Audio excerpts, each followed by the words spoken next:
to this weekly update. I'm Julia Lee, an equity strategist at Bell Direct, and this week has been a positive one for the Australian share market, which has seen a shortened trading week due to the Queen's birthday public holiday on Monday. But for the week, the Aussie share market logging a gain of 1.6%, and that means the second consecutive week of gains for the month of June. We've seen S&P coming out with its rebalancing requirements for the quarter. This will take place as of the open on the market on the 24th of June. Now, this is important because a lot of ETFs, exchange traded funds, track the benchmark index. And for those index funds, they'll probably have to move according to these changes. So being added to the benchmark index are three stocks. One is Clinuvel, which is a biotech which treats severe skin disorders. We'll also see added to the mix ServiceStream, which looks at services to essential infrastructure. Clients such as NBN, Telstra use ServiceStream, as well as clients in the energy and the water space. And finally, we'll see Austal, the shipbuilder, being added to the index. It has that massive US Navy contract where it's building those Navy ships.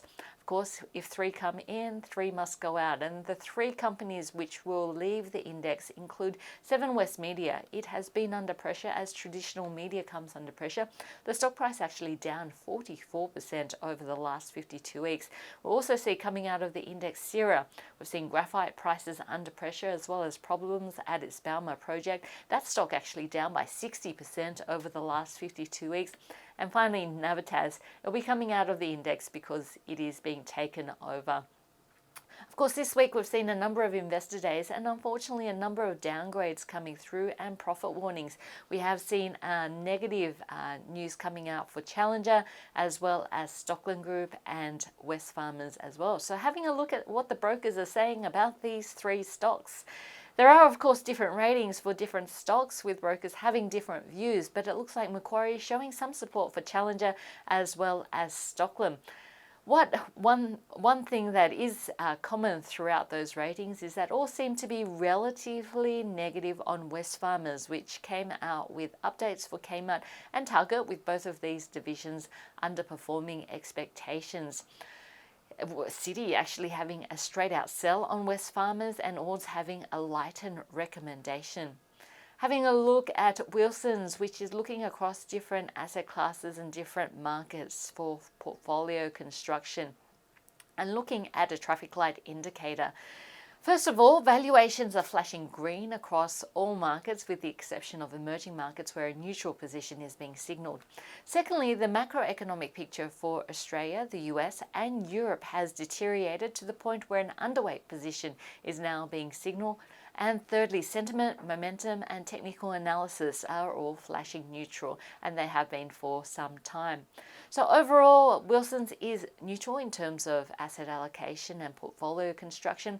They are slightly underweight equities and overweight cash as well as fixed interest. One of the things they note is that Citibank's Global Economic Surprise Indicator has been in negative territory for 14 months in a streak previously unseen in the indice's 16-year history. Having a look at city and retail property, and recently we did see Vicinity's valuations declining with an estimated portfolio decline of 1.3%. We saw in Vicinity's results, flagships outperforming, whereas WA and pre-development centres dragging on its portfolio. There are negative read-throughs for other retail landlords, and Citi saying that they maintain a negative view on retail landlords given the overhang of assets on the market.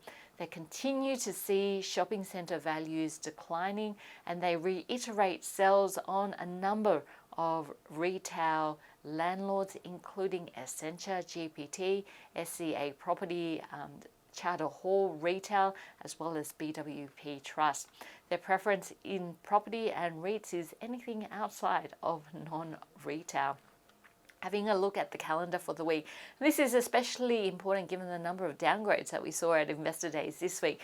So next week on the calendar, we'll be watching on Tuesday, Coles and Link Administration having their Investor Days.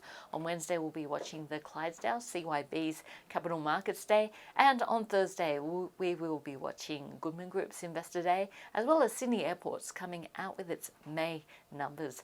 So all in all, it's been a good week for the Aussie share market, especially given that it's been a shortened trading week. It's been the second consecutive week of gains for June, and now the countdown is on till the end of financial year, where you'd expect to continue to see some of the underperformers in the financial year to date continue to underperform as some investors choose to crystallize losses ahead of the end of financial year.